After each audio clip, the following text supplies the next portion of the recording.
তিলোত্তমার বিচারের দাবিতে এবার পথে নামল বিজেপি। মহালয়ার প্রাক সন্ধ্যায় দুর্গাপুরের এমএএমসির অর্জুন বাঁধে এদিন বিক্ষোভ দেখায় বিজেপি নেতৃত্ব।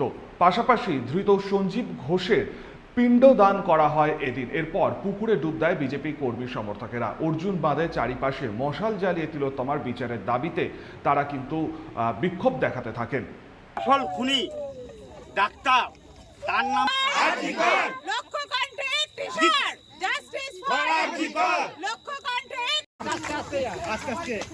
মোবাইল দিলে মোবাইলটা টাকা পয়সা নাই তো ওখানে।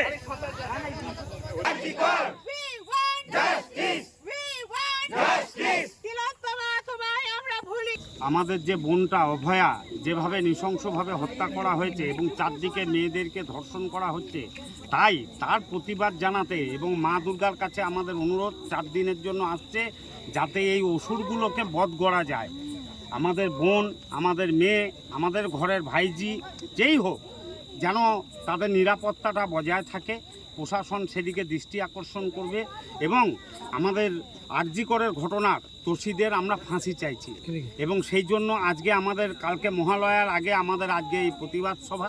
এই প্রতিবাদ সভায় আমাদের অভয়ার নামে আমরা স্মৃতির উদ্দেশ্যে, অভয় স্মৃতির উদ্দেশ্যে আমরা মোমবাতি জ্বালাবো।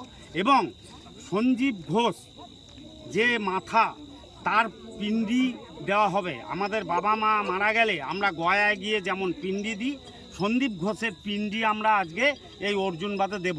কাল ভোরবেলায় যেমন আমরা এখানে বাবা মার 14 পুরুষের পিণ্ডি দেব কালকে ভোরবেলায়, সেরকম আজকে আমরা সন্দীপ ঘোষের পিণ্ডি আমরা এখানে দেব।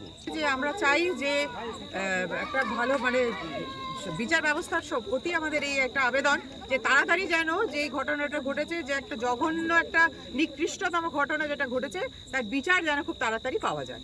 তার জন্যই আমাদের এই প্রতিবাদ। কি করলেন আজকে আমরা আজকে আমরা সবাই মিলে স্লোগান দিলাম, আওয়াজ তুললাম। এরপর আমরা সবাই মিলে আজকে একটুখানি অভয়া লিখেছি, আমরা মোমবাতি জ্বালিয়ে সে অভয়াকে নাম লিখে আমরা তার স্মৃতিচারণ করব। এবং আমাদের এই মাতৃপক্ষ শুরু হবে আগামীকালের পর থেকে। আমাদের ঈশ্বরের কাছে, মা দুর্গার কাছেও আমাদের সকলেরই এই প্রার্থনা থাকবে যে মা তুমি এসো, এই যে অসুর দমন করে আবার এই পশ্চিম বাংলার সুবিচার দাও এবং সোনার বাংলা গড়ে তুলতে আমাদেরকে সাহায্য করো।